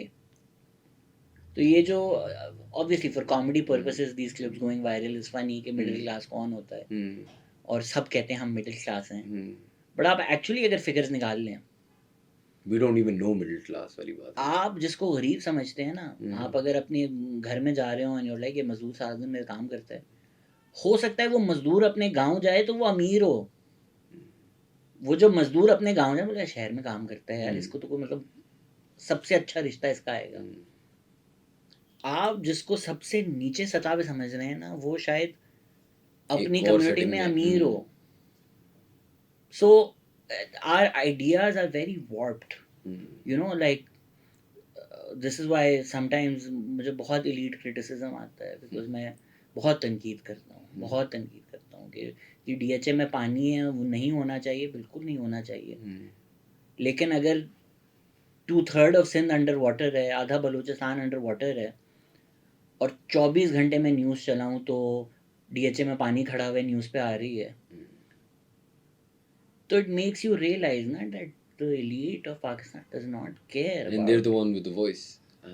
Of course देखो सारे जो आपके वो हैं मीडिया चैनल्स, उनके hubs या तो कराची में या लाहौर में होंगे या इस्लामाबाद में होंगे, तो उधर के जो मसले हैं, उधर के जो इश्यूज हैं, उधर के जो डिस्कशंस हैं, they very prominent, right? Ideally in most countries the price of fuel is not an everyday matter. The price of fuel in Pakistan is so central क्योंकि सर आप जब जा रहे होते हैं घर से मीडिया चैनल, तो आप देखते हैं तो वो एक टॉकिंग पॉइंट बन जाता है। मैं 2 साल न्यूयॉर्क में रहा था, मुझे पता भी नहीं कि गैसोलीन की प्राइस क्या है।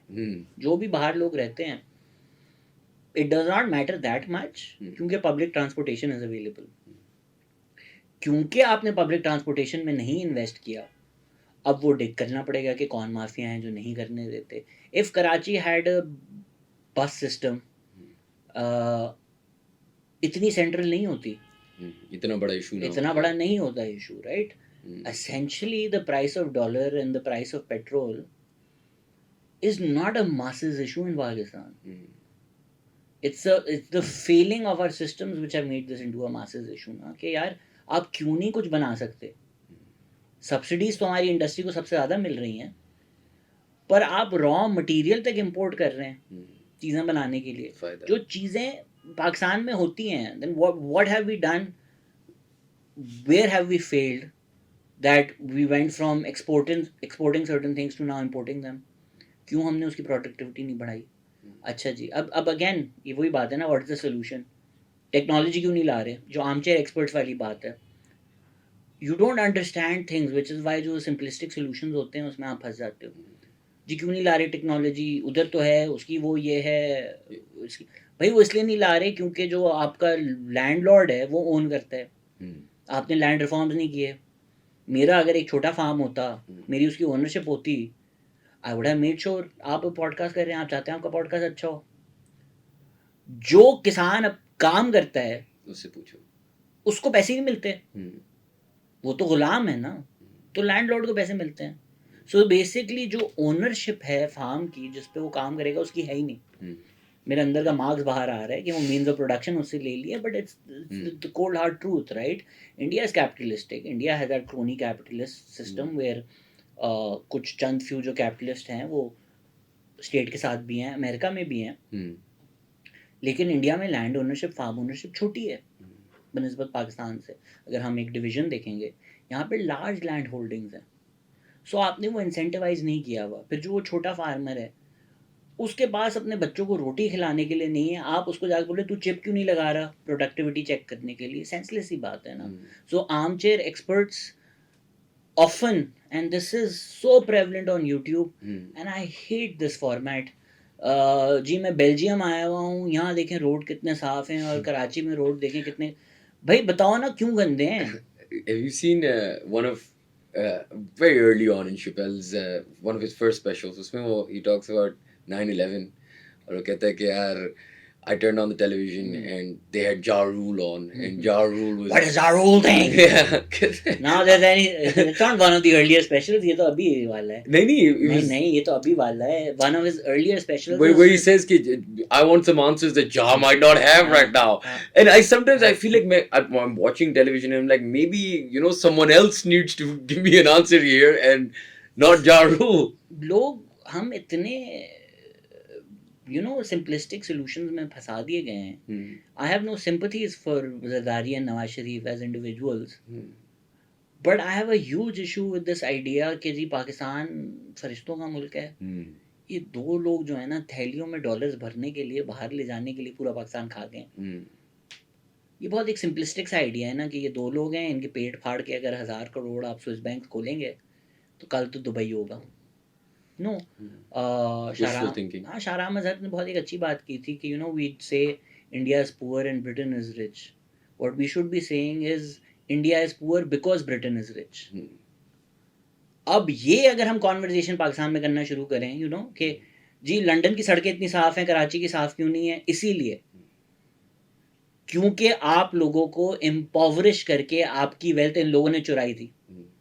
जिधर जाके आप वो इनकी सड़कें साफ हैं जी क्योंकि इन्होंने चोरी की हैं आपके पैसे, क्योंकि इन्होंने वेल. अब ये डिस्कशन लोग परेशान ही हो जाएंगे. नहीं ये हम कैसे कर सकते हैं, ज़रूर ज़रदारी नवाज चोर होगा जिसकी वजह से मेरे कचरा. No, not saying that because colonialism happened you can't keep your streets clean, and unclean streets is also like a very urban phenomena. मिट्टी की सड़कें साफ हैं, छोटी कम्युनिटी है, सड़कें साफ रखते हैं अपनी. आप क्यों नहीं रखते? How's that the metric anyways? Yeah. It's just simplistic ना कि यार लंदन में ऐसा होता है पाकिस्तान में क्यों नहीं होता. मैं आपको बीजिंग की स्ट्रीट्स दिखाता हूँ कुछ which are they're worse than Islamabad, they're worse than Karachi. All of New York smells like piss. Yeah, it's disgusting actually. Yeah, there are rats this big in New York and ये तो होता है. There are crime there as well and urban जहाँ भी होगा ना वहाँ मसले मसाइल होंगे. नॉट टू एक्सक्यूज, मतलब कराची के जो हालात हैं वो मतलब लिवेबल नहीं है, वो ज़्यादती है, उसमें पुलिसिंग के भी मसले हैं, उसमें साफ़ सफाई, ट्रैश कलेक्शन का बहुत बेसिक मसला है यार कि आप लोकल गवर्नमेंट लाएं. चीफ मिनिस्टर आके आपकी सड़क नहीं साफ़ करेगा. ये जो हम एक गलतफहमी रखते हैं हाँ कि वो एक हेरल्ड शहबाज शरीफ के जी जहाँ गली में पानी होता था, शहबाज शरीफ रेन बूट पहन के पानी. चीफ मिनिस्टर का नहीं काम ना यार. अगर आप रहते हो छठे घर में और आप यूसी में से जीते हो और मुझे पता है कि यार शान का काम है, ट्रैश कलेक्शन जो है शान के घर अंडर आती है और ये जो 4 गलियां हैं ये शान के अंडर आती हैं. जिस दिन एक दिन कचरा नहीं होगा आप चलो कोई मसला हो गया. एक हफ्ता अगर कचरा नहीं उठाया ना मैं तुम्हारी घंटी बजाऊंगा कि शान क्या हो गया बेटा, सब ठीक है, सब ठीक है, क्यों नहीं कचरा उठाया जा रहा. जब आपकी कराची की सड़क में नहीं उठाया जा रहा और आपको चीफ मिनिस्टर के ऑफिस जाना है तो वो नहीं हो सकेगा ना काम. So you bring government to the local level and these things take care of themselves. But then the question again, this is an armchair opinion, क्यों नहीं local government में आ रहा? क्योंकि आपकी एक फेडरल इनसिक्योरिटी और फैसिनेशन है with one unitization, जिसका एक हिस्टोरिकल बैगेज है अयूब खान के टाइम से, स्पेशली पोस्ट 71. वो जो एक इनसिक्योरिटी थी कि पाकिस्तान टूट जाएगा और ये लोग अपने मुल्क बना देंगे, इनको कोई पावर ना दो, बिल्कुल ही local. In fact the lesson should have been the complete opposite. Sometimes people say कि तुम क्यों ये पाकिस्तान लॉस्ट हिस्ट्री बना रहे हो, ये कर रहे हो. भाई क्योंकि हमने वो सबक नहीं सीखे ना. जो हो गया वो हो गया, आगे देखो. भाई आगे कैसे देखूंगा? When the lesson that we should have learned from 1971 is that when you try and curb identities forcefully, when you don't devolve power, when you try and rule authoritatively, then there is only so much you can subjugate people before there is a reaction. Somehow we took the lesson to be ke we did not subjugate people enough. थोड़ा और कर लेते तो ये ठीक हो जाते. Which is what the courts are. That you see courts like this where our establishment thought that if we kill enough people, the rest will fall in line. That policy has not changed. अब मैं कह दूं जी local government कहते हैं trash साफ हो जाएगा. हाँ, पर ये जो एक बैगेज है जिसकी वजह से लोकल गवर्नमेंट नहीं आएगी, सिस्टम में जाके इसको कैसे ठीक करोगे? उसका एक रोड मैप हो, और उसका रोड मैप सिर्फ डेमोक्रेसी, सिविलियन, पॉलिटिशियंस और पब्लिक रिप्रेजेंटेटिव्स के थ्रू आता है. जो हमें एक सोची समझी साजिश के थ्रू बताया गया है कि इससे बुरे तो कोई लोग ही नहीं है दुनिया भर में, वो हमारी एक 70-75 साल की हिस्ट्री है जो हमें अनलर्न करने की ज़रूरत है, because as terrible as these people might be, they're still better than the other authoritarian option. They're better than the alternative. Yeah, democracy is the worst of all systems except the other ones that we've conceived. चलिए sir, I mean it's been a pleasure. बहुत सारी चीज़ें आपको आपसे सीखने को मिली. I've been had to ask you a lot more questions, but आपको मैं इतना तंग नहीं करूँगा. Last question I'll ask you, just before we leave, really light on a light note चलो छोड़ने की कोशिश करते हैं. If you could be a stand-up comedian, and If you could be, as in if you could be could. any stand-up comedian in the world, as in what? Myself, But which one's your favorite? Is what I was trying to ask. I love Chappelle. Yeah, I love Chappelle. You strike me on because Chappelle for me is, forget the fact that he's so funny. He's so intelligent. मतलब but it's almost social commentary हो रही होती है ना, in the guise of humor. बिल्कुल 100%. This is why again वो जो हम पॉलिटिकल रियलिटी की बात करते हैं, शायद चैपल ने कोई किताबें ना पढ़ी हों, but his experience of being a black man in America has educated his work, right? When he starts talking about trans people, it sounds tone deaf because that's not his lived reality. We really undermine lived reality in Pakistan कि एक bureaucratic बाबे जो हैं वो जाके बता सकते हैं बलूचिस्तान के क्या मसले हैं. अगर हम पाकिस्तान में आप किताबें भी देखेंगे, वो जिस तरह एक कलोनियल लेगेसी थी ना, गोरे आके लिखते थे हम आपको बताएंगे इंडिया क्या है, उसी तरह ये ब्यूरोक्रेटिक लोग जाते हैं, यही टीवी पे आते हैं, बलूचिस्तान का मसला ये है, गिलगित का मसला ये है, आप कौन है? सर मैं तो लाहौर में सारी ज़िंदगी गुजारा है, ये 2 साल मेरी पोस्टिंग हुई थी. भाई आपको क्यों पता है? तो आप जाके उन लोगों से तो बात करें ना. So stand up comedy is a great way for these truths to come out which have been hidden in society. अगर आप रिचर्ड प्रायर आपने देखा हो, I would say a lot of people outside the black community in America learned about racism, of course, through Richard Pryor, right? मतलब वो joke कर रहा है कि मेरे पे कुत्ते छोड़ दिए थे. But you get a sense of what it is. Yes. I feel like मेरी पूरी sense of what happened in America with black people comes from Richard Pryor, Dave Chappelle, and these sort of तो अभी मैं ज़रा हमारे एक legend को criticise करने पे काफ़ी कैंसिल भी हो रहा हूँ, लेकिन यही बात है ना कि अगर आप जो सोसाइटी के मसले मसाइल हैं उन्हीं विक्टिम्स का मजाक उड़ाकर एक जो रेसिज्म है, ये कॉन्टेक्स्ट तो थोड़ा सा देना किसकी बात कर रहे हैं. यार अगर फॉर इंस्टेंस आप 1971 में कमेडियन हैं और आप या 1971 के बाद भी कमेडियन हैं आप, और आप एक कैरेक्टर बना देते हैं जो बंगाली है, जो स्टूपिड है और जो काला है और जिसका आप मजाक उड़ाते रहते हैं, वो पाकिस्तान में पसंद तो बहुत आएगा कि यार बड़ा मज़ा आया, उसने बोला वो मछली खाता है, हा हा हा हा.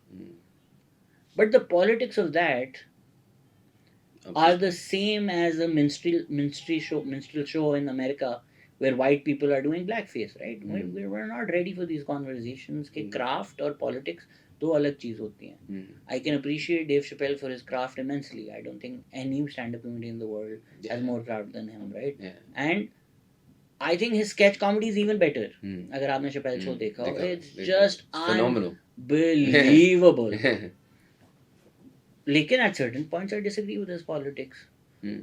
Richard Pryor is phenomenal, Dave Chappelle is phenomenal, Chris Rock is phenomenal, Kevin Hart not so much. Eddie Izzard मुझे बहुत ज़्यादा पसंद हैं. क्राफ्ट के हवाले से जेरी साइनफील्ड बहुत अच्छे हैं. इंडिया में बहुत लोग बहुत अच्छे हैं यार. ऑब्वियसली जाकिर, अभिषेक, करुणेश, तन्मय, बासी. Yeah, so like India is doing some phenomenal work in stand-up. And you see the scene in Pakistan picking up. How has it evolved while you've been sort of a part of it? Again, I think sometimes we don't see evolution because it's so slow, right? Like we're like, वो क्यों नहीं pick up कर रहा? नहीं, but pick up कर रहा है. But यार ये भी तो एक uninformed सी बात है ना. आपने 5 साल YouTube बैन कर दिया था. हमारे यहाँ वो क्यों नहीं आया? क्योंकि वहाँ YouTube था. यहाँ आपने कोशिश की पाक ट्यूब हम करेंगे. आप अपने ज़रा वो जो मसले मसाइल हैं उनसे तो ज़रा बाहर है ना. आज कल में एक बैठा हुआ था. You from Lahore? No, I'm from Islamabad. You're from Islamabad. ये मेरे दोस्त है शाफात, वो भी कराची आया हुआ है. वो और मैं थिएटर करते थे बैक इन 2009 2010. हमने लाहौर का पहला इम्प्रोवाइजेशनल कॉमेडी ट्रूप किया था. हमने कुछ 300-400 शोज़ किए होंगे. अच्छा. And dare I say it, we were very good यार, वी वर वेरी गुड. अच्छा अभी यूट्यूब ही नहीं, What do you do with it? तो हमने वो लाइव शोज किए, वो ना रिकॉर्ड हुए, ना हमारे को पैसे थे, हमने इतना थिएटर किया ना, तो हमारा वो एक सिस्टम है, कोई थिएटर आके देखे बोले यार ये एक्टर अच्छा है, इसको फिल्म, वो एवेन्यूज नहीं है ना. सो हम कल यही डिस्कस कर रहे थे कि अगर हमारे पास वो मतलब ये नहीं कह रहा कोई आके हमें 10 लाख दे देता, we weren't waiting for a hand out, but like YouTube तो खुला होना यार कि हम खुद कुछ कर सकें. जो खुद की भी अपॉर्चुनिटीज हैं हम वो भी लोगों को नहीं देते थे. लाइक भाई तुम किसी की टांगे काट के आप बोलते हैं अबे तू भाग क्यों नहीं रहा. Fair enough. That don't makes give sense. Him a car, but at least you know. Yeah, I know. I think that's a fair argument. I Yeah. mean, you have to have the platform, and also obviously you have to have their appetite. Na? Log are they ready for jokes like this? Are they ready for? Yeah, they're ready for everything. वो आपको जाहिर बात है एक नीश उसमें करना होता है. जो चीज़ शायद मैं कॉमेडी शो पे कर सकता हूँ वो मैं वीडियो में नहीं बोलूँगा.